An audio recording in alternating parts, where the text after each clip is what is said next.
Hello, everyone. Welcome to a special edition here of the Own the Moment podcast.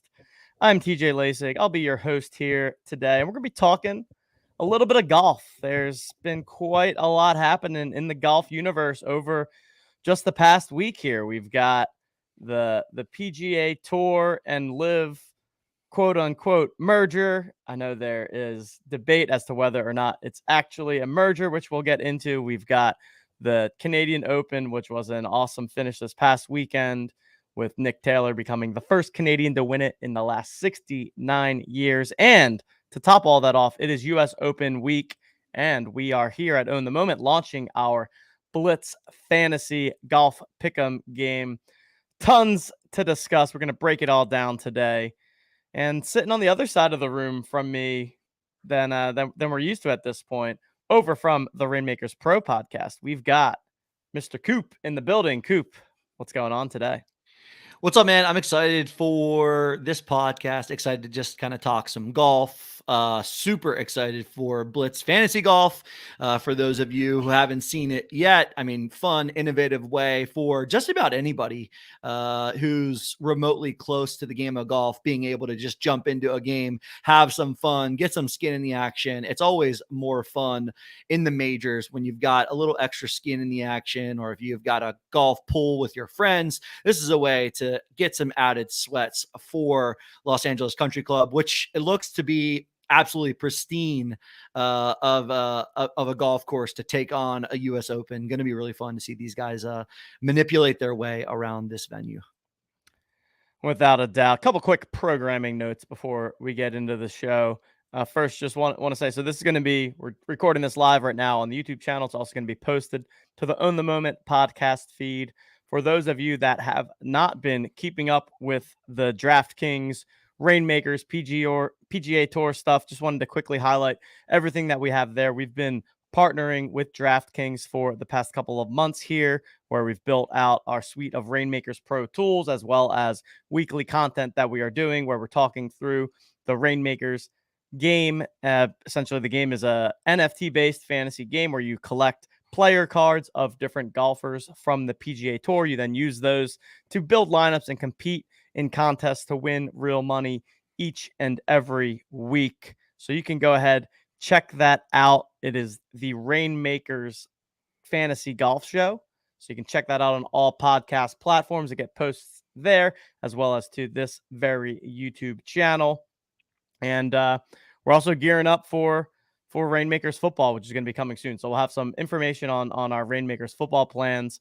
But yeah, check that out. And if you have not yet already signed up for a DraftKings account, you can do so with our promo code. You can also click the link in the show notes. And then number two, as Coop just mentioned, we have our new Blitz Fantasy brand that has launched over the past 2 weeks here, and a new Golf Pickem game that is fun as a part of that. So you can check that out at otmnft.com/Blitz Fantasy. We're going to be getting into more of those specifics at the end of the show. We're also going to be opening up a pack and doing a giveaway. So make sure you hang around and figure out the details there.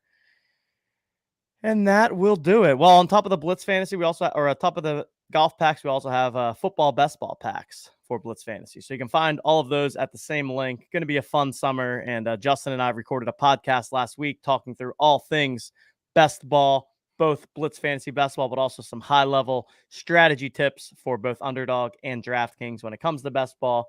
Justin, always the expert there. All right.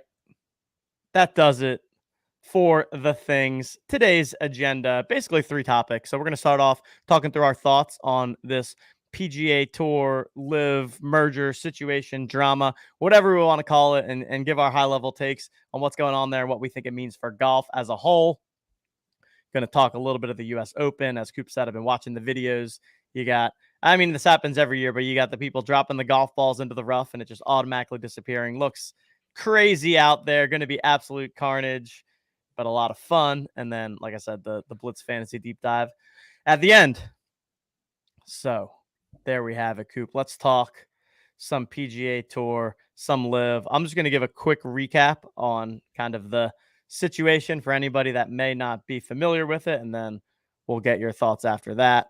But yeah, basically, so anyone that's paying attention to the golf world over the past 2 years, there's been this new tour, LIV, that has emerged, that is backed by a lot of money from Saudi. And so a number of big name and small name PGA Tour pros have moved over to that tour. So the likes of Brooks Koepka, Phil Mickelson, Dustin Johnson, and has created some drama, created some talk tracks for sure. We've got our friend Poker Pro Eric here in the chat, who's the biggest LIV stan I think that we have in our community. And I think in a twist that nobody saw coming, last week we get word that there is going to be some kind of merger happening between the PGA Tour and LIV, although that has been kind of a misconstrued headline in a way. But essentially, there's going to be some kind of new tour set up where the PGA Tour, the DP World Tour, and the PIF, who is basically the funders of the Saudi money, are coming together to bring everyone back together on one tour. It seems that the players had no idea that this was coming and were quite blindsided from it. I know there's a players-only meeting that took place last week. There's been some slight tidbits coming out of that, but not like too many formal statements, I think, that I've seen. But yeah, that's the quick summary, I'd say. Coop, what has been your initial reaction to everything going on here, and anything I missed in kind of breaking it down? Great summary.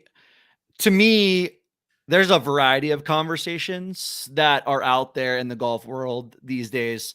The first of which is really about political, geopolitical kind of conversation or banter that happens amongst golf fans and people that like to kind of stir the pot. And to be very transparent and upfront, I mean, there's a lot of political waters to navigate when we have this conversation. When the Saudis first wanted to get into golf, when LIV was first a thing, first and foremost, it was it was the Shark who wanted to bring a global professional golf tour to light many years ago. And then, alongside the Saudi, Greg Norman, referring to Greg Norman, the CEO of LIV Golf, alongside the Saudi investment, was able to start LIV Golf. And I think in the very beginning, it was a simple matter of money talks. I think I've paid more attention to Brooks Koepka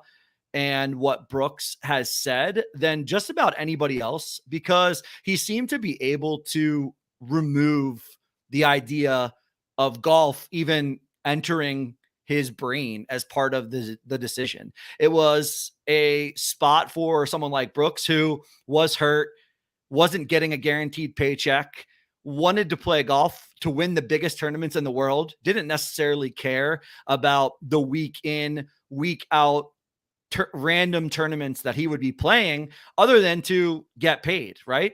And on the PGA Tour, these guys are independent contractors. They aren't guaranteed money. They certainly have sponsorship deals or ways to make revenue off the course. But on the course, if you don't perform, if you don't make cuts, you don't make any money.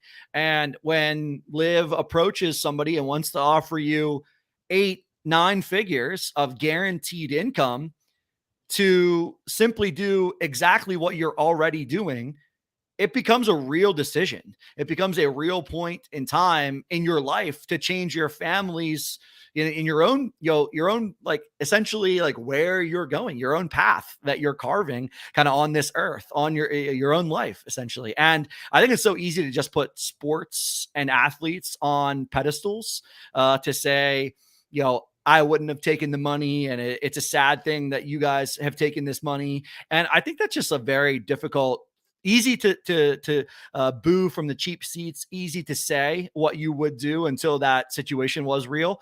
But yeah, it created a faction, a faction in factions in golf, where I think the golf fan was really kind of hurt the most. I think majors were the biggest winner in LIV Golf being a thing, because then you had the best players in the world coming back together to play, and only 4 events a year. And, Brooks very, very eloquently, via what he said and via his play, has clearly shown that there are guys on the LIV Golf Tour who should be playing majors, who are the best players in the world. And, to not give them points, and there's a whole nother conversation there. But I think as a golf fan, everyone's paying attention during the majors. You want the best players to be able to play and play, consistently year in and year out. You don't want to have, only a couple events where these LIV guys could play their way into majors. So I think there's a lot of business to be kind of intermixed in this conversation as well.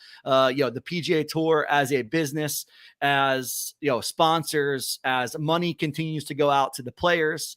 There's a lot of like interesting tidbits there. But yeah, I think the conversation is kind of twofold between golf and then politics and money, essentially. Between those couple of things, I'd say that's where, me being someone who tries to consume as much of this as possible, that's really where the majority of the conversations go, either about golf and the history of golf and the fact that golfers are going to be playing on the same tour again, or about money, politics, what someone should and shouldn't do, and trying to make personal decisions for others. And I don't think there's really any kind of reason, frankly, to have that conversation. I think it's a good one. I think it's really a quick one. Yeah, someone like Phil got paid. Someone like Brooks got paid. Someone like Rory, had legacy and history that he wanted to live up to. He has enough money, and you could argue that these guys, quote unquote, have enough money.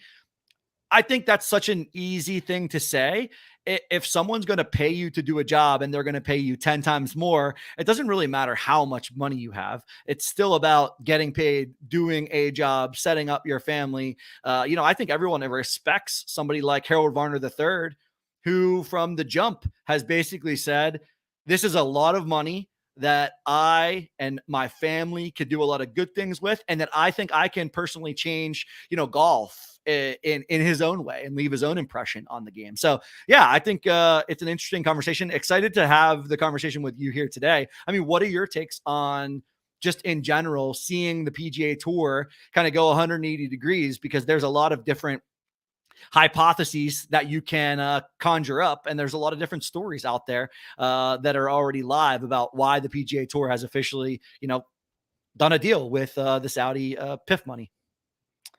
Yeah, I think it's 100% about the money, at least from a decision standpoint, and we can talk about what it means for golf. I think it should be a good thing for golf because, when all of this shakes out, we'll get all the best players playing together more often again. I have no idea when that's going to happen. And we're still, there's really not much details that have been shared about all of this. But yeah, it's definitely like, to me, basically what happened is that the boss of all the players tried to shame the players into not taking this dirty money, and then 2 years later turned around and took the money for himself instead, and is like, oh well, I'll take the money, and then we'll go from there. So from that perspective, I'm definitely one of the I'm not the biggest Jay fan, because I think it's a pretty shitty move to do that to your players, and I don't really think there's a way to sugarcoat that, or try to say like, oh, he's doing this for the betterment of the game, or for the players. I don't see that. And I'm sure that things changed, and this was not his master plan from the start, but that is basically what it came down to. I think there's also a lesson there from the players and just in life of you got to look out for yourself and be number one. And just because you show loyalty to somebody doesn't mean that they're going to show you the same loyalty back. So, for someone like Rory, I think that, that's kind of what happened. He really stuck his neck out for the PGA Tour, and then, got kind of slapped in the face, in my view, in terms of how that one happened there. And I feel like there's probably an element too of okay, PGA Tour, the LIV thing happened. There's all this money involved. They were like, okay, we're going to make these designated events where we're going to put more money into the pot.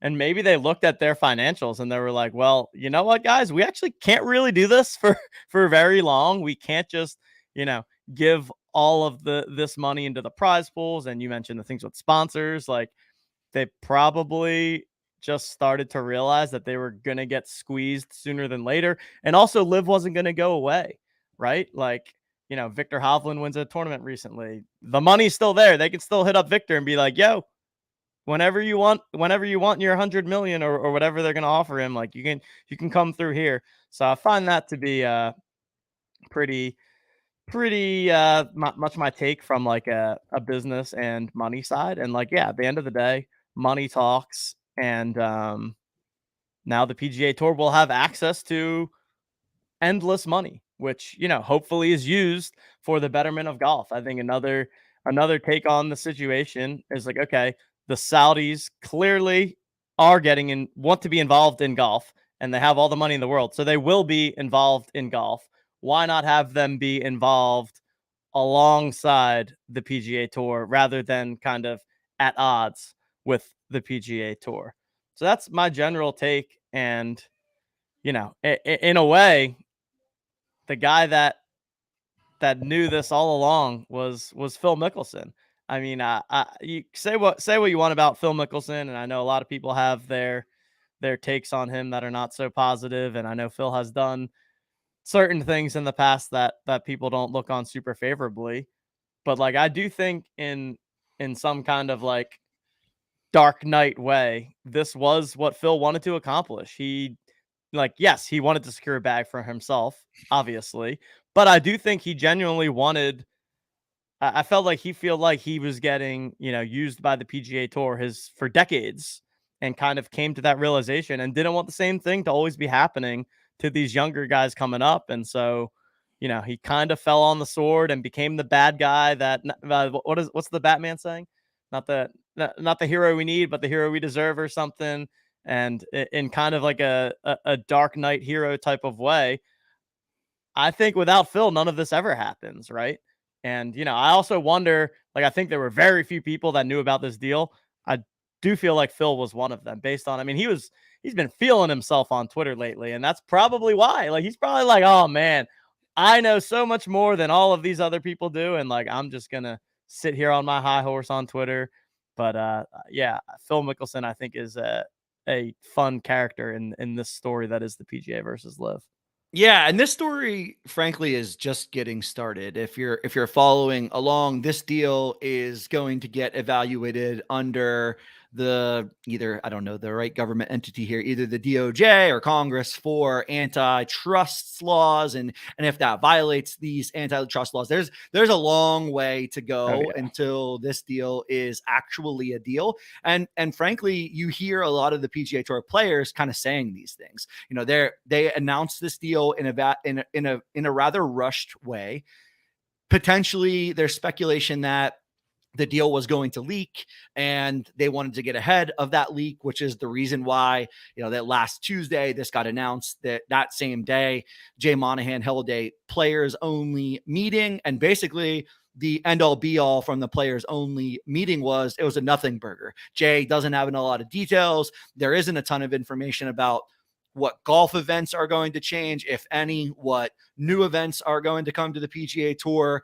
There really is only a few simple details that are known. One, LIV is an unknown and will be evaluated in the future, if you believe what Jay Monahan has said. Two, there is a new entity that will be formed alongside the PGA Tour that will be a for-profit entity between the PGA Tour, the DP World Tour, and what is the PIF. And Jay keeps saying that it's not a deal with LIV. It is a deal with the Saudi Public Investment Fund. They will be the main investor in that new entity.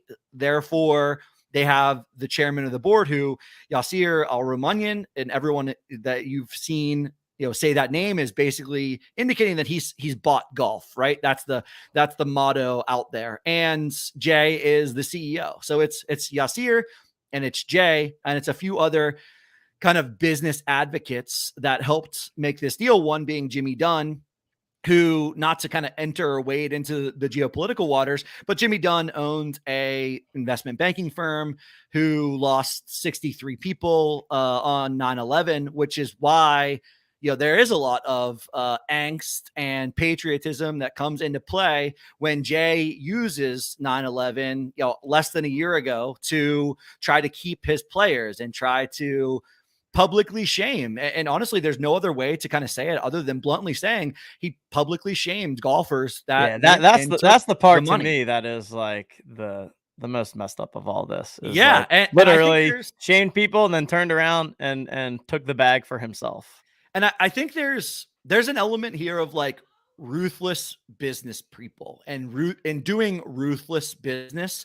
And at these levels, I frankly am unaware of trying to do business at these levels, but I can imagine where, Jay was kind of potentially backed into a corner. He did what he needed to do or did what he felt was right initially, and then had to eat his words less than a year later in order to maybe just survive. And there's a lot of conversation out there. Did the PGA Tour have to take this money? Was this really their last option? Is this the only way to make the tour like this? And I think there's a lot of answers to those questions. There's a lot of things where you could say, he had option B or option C or option D, and I'm sure he did. But none of those options, one, killed the lawsuits that were going to continue on between LIV and the PGA Tour. And two, none of those brought about the amount of money that the Saudi Public Investment Fund can bring to the game of golf. So I think it could come down to the fact, and I don't want to be sitting on this show kind of defending Jay because, first and foremost, Jay Monahan is a hypocrite. He absolutely is 100% a hypocrite based on the last year of his actions. And it may have been that he needed to be that hypocrite because it's the only way that he could satisfy his position as CEO of the PGA Tour. Unfortunately, business puts you in that situation sometimes when you make wrong decisions. And maybe he made wrong decisions or said wrong words, and he's eating those words right now. But at the end of all of this, whenever we get more details, the thing that I am most interested about is how does golf change going forward? LIV brought a team golf aspect to golf, and frankly, I'm not sure that it worked. Right? Everyone pretty much will tell you that they don't know, or most of the trolls online will talk about the range goats or torque or cliques. Max Homa famously has his tweet that is, can we go and have a name workshop now that we're all friends here? And someone tell me WTF is a clique. So I think there's a lot of things that could and will likely change with the game of golf. I guess I'm interested, TJ, in your take on, if and when this gets finalized. Let's make a hypothesis that the best players in the world are playing under one umbrella, whether that's, name the PGA Tour or name something different. I don't know what the name will be, but like, what do you think will be good in terms of the game of golf for you as, not just a casual observer, someone who's involved now in the business of golf and someone who loves golf as a fan, as a business owner? Like, what are your takes on kind of where you see golf going? I think it'll all be good once the dust settles. I think, it's best to have all the best golfers in the world on the PGA Tour competing against each other each and every week. The team golf element, I'm curious to see if they're going to try to force that in or not. I agree that I didn't pay attention much to LIV, but even people that I know that were into LIV, it didn't seem like they were necessarily into it because of the team element. It was just kind of like an aspect of it. That said, we know team golf has been awesome in the past with things like Ryder Cup, and we mentioned it briefly on yesterday's show. But the Canadian Open this past weekend with Nick Taylor winning had a bit of a Ryder Cup team golf kind of feel for it, because you've got other golfers celebrating so much that they get tackled by security after the final four playoff holes. So, I think from that end, in terms of like how the actual game of golf works, I don't think it'll change terribly much, but I do think that we'll probably see more of this designated event type style, even in the new structure, where they want, as often as possible, the best golfers to be competing on the same playing field. And, I also think it's a good thing for the world of fantasy golf and golf betting, and all the stuff that we're involved in. I mean, even our partners over at DraftKings with DraftKings Rainmakers, for them, I mean, at least the surface level first thought is, well, okay, great. They're going to be able to have Brooks Koepka PGA Tour Rainmaker cards now. That's a big win for that game. And I don't think there was a ton of volume happening in the fantasy sports and or betting side on LIV, so I don't know that there's a ton being missed out on there. And fantasy golf is just more fun when you are familiar with more of the players, more of the names. When putting together your lineups, it's great for us and the Blitz Fantasy game. Now we'll be able to have major type packs more frequently once we have those stronger fields. So, overall, I do think that it will be a positive for golf. I also just think a ton about golf is going to change in the next 5 years, not even just like professional golf and PGA Tour golf, but golf in general. I mean, there's still that like TGL, Tiger, Rory thing lingering where they're going to be doing whatever on Monday nights. From a more everyman standpoint, you've got golf simulators, Top Golf, fancy putting, golf, like miniature golf things. All of this stuff is becoming super popular, and it's becoming super popular with more of the average person. And golf is becoming a sport that is reaching beyond just the kind of typical demographic and prototype of person that it has hit in the past. So they always say hashtag grow the game and all of that, and you can definitely see in multiple pockets and different avenues, even outside of professional golf, that golf is growing. Golf is gaining more and more interest from more and more people. And I think as a part of that, if these people that maybe are going to Top Golf, are going to a golf simulator, they're going to be more likely to watch golf if Brooks Koepka and Dustin Johnson and Phil Mickelson are on their TV more often. That, to me, that's just a fact. So yeah, when the dust settles, I'm excited for what it will yield. I think it's got to be like at least 2 years before it settles, right? Like I don't envision this like, all right, 2024, here's the new schedule. Like I'd imagine it's at least the 2025 and beyond thing, but who knows? Yeah, they claim it's 2024. I just think that no one knows enough of the details to even have an idea if it's possible to get to 2024. Yeah, I think your takes are really, really fun. I want to rattle off a couple of my kind of quick takes, if you will, here, because I know we want to get in some Blitz fantasy action. But a couple things. Team golf, to me, you can't make up a team of 4 golfers and say, hey, go use Canva and create your own logo or image, and it's going to be $1 billion franchise. It won't work that way. But a way that team golf becomes a really big thing, in my opinion, in a quick period of time, in call it 2, 3, 4 years, because I believe team golf is going to need time to evolve. You will need to explain how team golf works. You will need to kind of have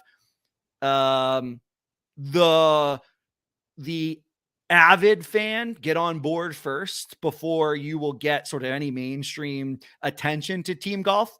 But I'll tell you, if Titleist has a team, if Callaway has a team, if Nike comes back and says, we're getting back into golf and we want a team, and Adidas gets a team, and Under Armour gets a team, and all of a sudden Jordan Spieth is the captain of Under Armour, and Under Armour is going to have an event against Titleist and an event against, Callaway, and you get these guys really aligned with golf brands, and golf brands, not only brands that are big, but brands who have an affinity, brands who create customer experience for their customers. I think that is the way to team golf being a massive, massive thing. All these guys as individuals aren't going to band together, tomorrow and be able to create a brand even in 1 year or 2 years. They need the backing of public big brands in the game that can not only inspire people to want to watch, but can impact merchandise, can sell memorabilia, can sell apparel. I play Callaway because XYZ plays Callaway is the conversation now, not I wear Under Armour because Jordan Spieth is Under Armour, and that's already a big thing, but it's not a big thing beyond Spieth and 12 guys, maybe 10 guys. And I think the big brands, if and when they decide to get into team golf in a way that, like this, to me, that's how team golf succeeds. That's how you see facilities being created. That's where you see sort of the next level of golf evolution, match play specific to, how you structure like a college event or something like that, where you get Nike versus Titleist and things like that. I think that is, to me, why team golf is interesting. And then I want to circle back to the money really quickly. I was doing some research on this over the course of, knowing we were doing this pod in 2017, 2018, the purses on the PGA Tour are as follows. And I'm just going to try to pick out some of the biggest events. Century Tournament of Champions, which is the first event of the year in January in Hawaii. All the champions are back. 6.3 million. Farmers Insurance Open, 6.9 million. WGC Mexico. It was a WGC event back then. Those were the biggest events. Smaller fields, 10 million. Let's see. The Masters, 11 million. The Players, 11 million. The US Open, 12 million. Let's go some standard events. Travelers Championship, $7 million. So the likes of these PGA Tour events, not only, right before COVID, 4 or 5 years ago, $6-7 million was a big purse. A small purse was $2-3 million. And that was what PGA Tour players were playing for week in and week out. And that's also why majors were, as important as they are. They were the most, the biggest prize pools. Now you get 8 elevated events on the PGA Tour at $20 million. All of a sudden, that's 8 plus more events in terms of funding going out from the PGA Tour. That doesn't mention that every other event, every other non-elevated event has crept up as well. It's been $8 million purses, $9 million purses for non-elevated events. So I think when you start thinking about money and how quickly money can add up and expenses add up and the need for sponsors, there was something related to money in terms of why the PGA Tour felt they needed to do this deal. Every attorney on Twitter would jump in and say, hey, legal fees are being blown out of the water here. And I think that's probably true. I think they probably had a lot of legal fees, but legal fees are not the reason why the PGA Tour decided that they were going to take PIF money. That's just not the reason, in my opinion. I think, these bigger prize pools, when you start adding them up and the players want more money, I think that could lead to some quick decision making in terms of what you need to do in order to sustain this. And also, they did it pretty quickly. It was, a ramp up to 8 elevated events at $20 million per. That's a pretty fast ramp up, or a pretty big promise for anybody to sort of sit in that CEO chair and provide. So I think there's a money path here as to why the reasons that they made the deal. And then lastly, I think the players, the one thing I'll say about the PGA Tour players, they want their independent contractor status. They want to be able to kind of have their say so as well. And I think I've heard more on this more recently in the last week or so.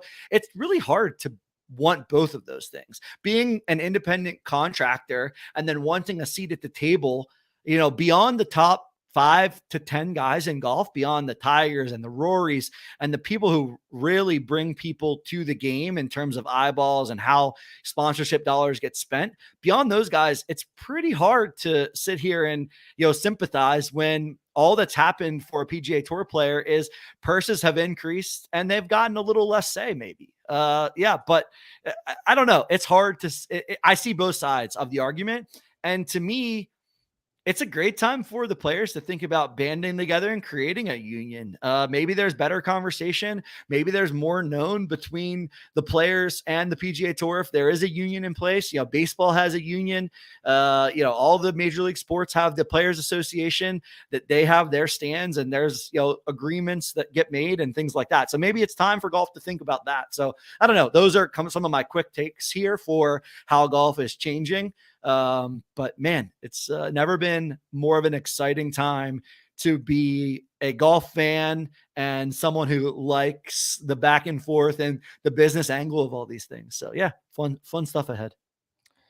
Yeah, we'll keep tracking down everything that's going on. I'm sure more information will come out eventually, but likely to be some time. All right, we're gonna transition here to talk some OTM Blitz Fantasy.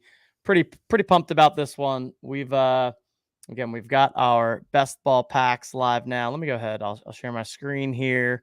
So for anybody that is listening back to this on the podcast, you may want to head on over to the YouTube channel for the remainder of the show. There's also going to be a YouTube element with the giveaway if you want a chance to win the pack that we're about to open.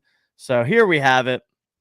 Blitz Fantasy over at otmnft.com/blitz-fantasy. This is our pack-based suite of fantasy sports games. In the lobby right now, we've got our June best ball contest for the upcoming NFL season.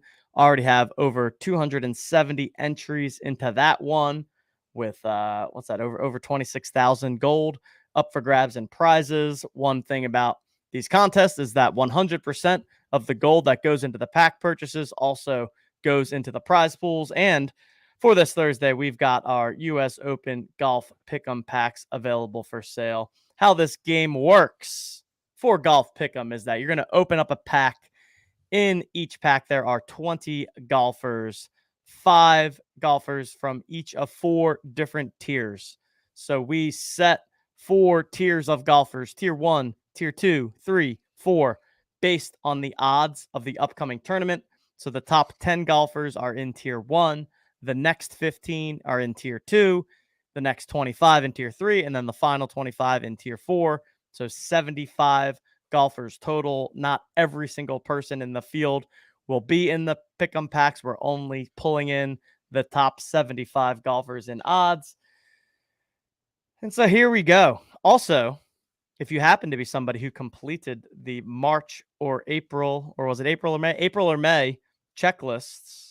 I think it was March or April. March, April. Yep. You will have received an airdrop pack for an additional contest that is a free entry there. So go on over, check out your packs section to see if you have anything in there. There was also some other opportunities to win packs, whether it was in the poker game that we had last week or the hoops contest that we had. And also more reason to just pay attention to everything that we have going on, because over the next 3 months here, as we ramp up towards football season, going to be plenty of opportunities to win giveaways, to get involved, get some free packs. But let's go ahead, open up a Golf Pick'em pack, walk through the flow and the process, and one lucky winner will end up with this pack in their account prior to the contest locking on Thursday. So here we have it. Start open with a nice pack opening experience. Always love to see that. We got the music vibing, but I'm going to go ahead and mute the music. And here we are with our 4 tiers of golfers. So the top row is everybody in tier 1, second row, third row, fourth row, etc. Also separated by each color. And then we just open up baby, one by one. Rory, my winner pick as of yesterday, my first one in my pack. John Rahm, another one of my favorites here. Max Homa, Cameron Smith, and Xander Schauffele. You'll also notice that we do put the odds for each of the golfers. And really our goal with this is to make the game as simple as possible, even for somebody who maybe is new to fantasy golf and doesn't know everything about all of these golfers. So giving you that information so that you can take a look at the players that you have in your pack and then make your lineup accordingly. How it will work is that after you open these, you're going to end up taking 3 out of the 5 golfers from each of these tiers. So in our tier 1, Rory, John Rahm, Max Homa, Cameron Smith, Xander Schauffele. Let's go ahead and open our tier 2 now. We've got Bryson DeChambeau, Sam Burns, Cameron Young, Matthew Fitzpatrick, and Jason Day. On to the next one, and then we'll kind of talk through the lineup after that.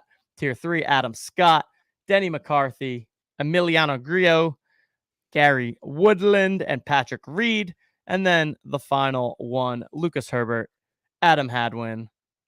Shout out Adam Hadwin. Andrew Putnam, JT Poston, and Jordan Smith, who I have no idea who Jordan the hell is Smith Jordan is. Smith? Literally have no idea who that is. I think this is a great kind of segue or explanation as to why we also limit to 75 golfers. The goal is for people to know the majority of guys in their pack, right?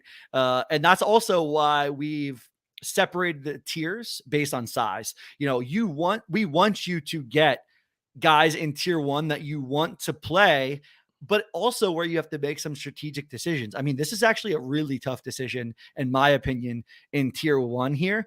And we have the odds there for the people that just want to play the best plays and then sweat the tournament by playing the best plays, trusting the Vegas odds makers to guide them in their lineup making decisions. But yeah, in group 4, if we didn't limit to 75 golfers, most golf tournaments are 130 plus, sometimes 140 plus golfers. You would be getting the likes of a guy who has random PGA Tour starts, has, sponsors exemptions, things like that. So we limit to top 75 to try to give you guys as much players that and who you want to play as possible. So just some explanation and some reasoning there, but easy to just cross off Jordan Smith. I don't know who that is. In Literally have never heard of Jordan Smith, although he has better odds than JT Poston somehow.